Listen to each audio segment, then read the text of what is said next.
गांधी तीर्थ, निसर्गाच्या सानिध्यात महात्मा गांधींच्या जीवनावरील जगातील पहिले मल्टीमीडिया म्युझियम. आजच भेट द्या. गांधी तीर्थ, जैन हिल्स, जळगाव.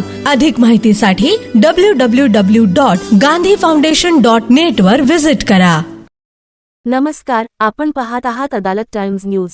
मुख्याधिकारी तुषार नेरकर यांचा अतिक्रमणावर धडक बडगा, पारोळा शहराला मोकळा श्वास. एक मिनिट थांबा ना, आता पूर्ण ऐकून घ्या. आमची पण अशी अपेक्षा होती की आम्ही तिकडून सुरुवात केल्यानंतर व्यापारी बांधवांनी स्वतःहून काढून घ्यायला पाहिजे. पण मग आता काय, पुढचा काय म्हणतो, मागच्याचा काढा, आम्ही नाही काढणार. आणि तुम्ही जे म्हणताय साहेब, पूर्वसूचना याच्या पूर्वी वारंवार दिलेलं आहे, त्याच्या व्यतिरिक्त नोटीस आपण दिलेल्या आहे. कोणाला नोटीस भेटली? कोणाला नोटीस दिली? आम्ही दिलेली, आमच्याकडे रेकॉर्ड आहे त्याचं. तुम्ही माझ्याकडे ऑफिसला या, आम्ही तुम्हाला दाखवू. ठीक आहे, चला. आमचा माणूस सांगतो रेकॉर्ड यांनी दिलेली आहे स्वतः. किती दिवस झाले नोटीस? झालं का? 8 दिवस झाले ना, जास्त झाले असतील. 8 दिवस. तुम्ही जनभावना बोलताय ना, आम्ही मान्य करतो. तुम्ही प्रेमाने बोलताय, आम्ही मान्य करतो. पण ही काही अशी भाषा नाही. चांगले पत्रकार असं वाटतं. नगरवासियांकडून कारवाईचे स्वागत, विद्यार्थिनींना मोठा दिलासा. पारोळा प्रतिनिधी. पारोळा नगरपरिषदेचे मुख्याधिकारी तुषार नेरकर यांनी छत्रपती शिवाजी महाराज पुतळा ते नगरपालिका मार्गावरील अतिरिक्त अतिक्रमणावर धडक कारवाई करत प्रशासनाची प्रभावी छाप उमटवली आहे.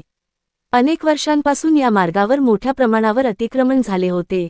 त्यामुळे रस्त्यावरून ये जा करणाऱ्या नागरिकांना, विशेषतः शाळा व महाविद्यालयीन विद्यार्थिनींना मोठ्या अडचणींना सामोरे जावे लागत होते. मुख्याधिकारी तुषार नेरकर यांनी परिस्थितीची गांभीर्याने दखल घेत प्रशासनाच्या पथकासह अतिक्रमण हटविण्याची ठोस मोहीम राबवली. या कारवाईमुळे मार्ग मोकळा झाल्याने नागरिकांना मोठा दिलासा मिळाला असून शहरातील वाहतूक आणि पादचारी हालचाल सुलभ झाली आहे. नगरपरिषदेच्या इतिहासात इतक्या व्यापक पातळीवर अतिक्रमणाविरुद्ध कारवाई झाल्याचे क्वचितच पाहायला मिळाले आहे. त्यामुळे नगरवासियांनी मुख्याधिकारी नेरकर यांच्या धाडसी आणि जनहिताच्या निर्णयाचे कौतुक करत त्यांचे आभार व्यक्त केले आहेत. प्रशासनाने घेतलेल्या या ठाम भूमिकेमुळे शहरात शिस्त आणि सुयोग्य नियोजनाची नवी दिशा मिळाल्याची भावना नागरिकांनी व्यक्त केली. या कारवाईदरम्यान प्रशासकीय अधिकारी यामिनी जठे तसेच अनिल तिदमे, सुमित पाटील, साक्षी मराठे, सार्थक मोरसकर, संकेत कारले, दीपक महाजन, दिलीप चौधरी, तुकडू नरवाळे, किशोर चौधरी, विशाल चव्हाण व नगरपालिका कर्मचारी उपस्थित होते. सर्वांच्या समन्वयातून ही कारवाई यशस्वीरित्या पार पडली. नगरपरिषदेच्या या निर्णायक पावलामुळे पारोळा शहरातील अतिक्रमणाविरुद्ध कडक संदेश गेला असून नागरिकांमध्ये प्रशासनाविषयी विश्वास अधिक दृढ झाला आहे. याचबरोबर बातमी संपली. नमस्कार.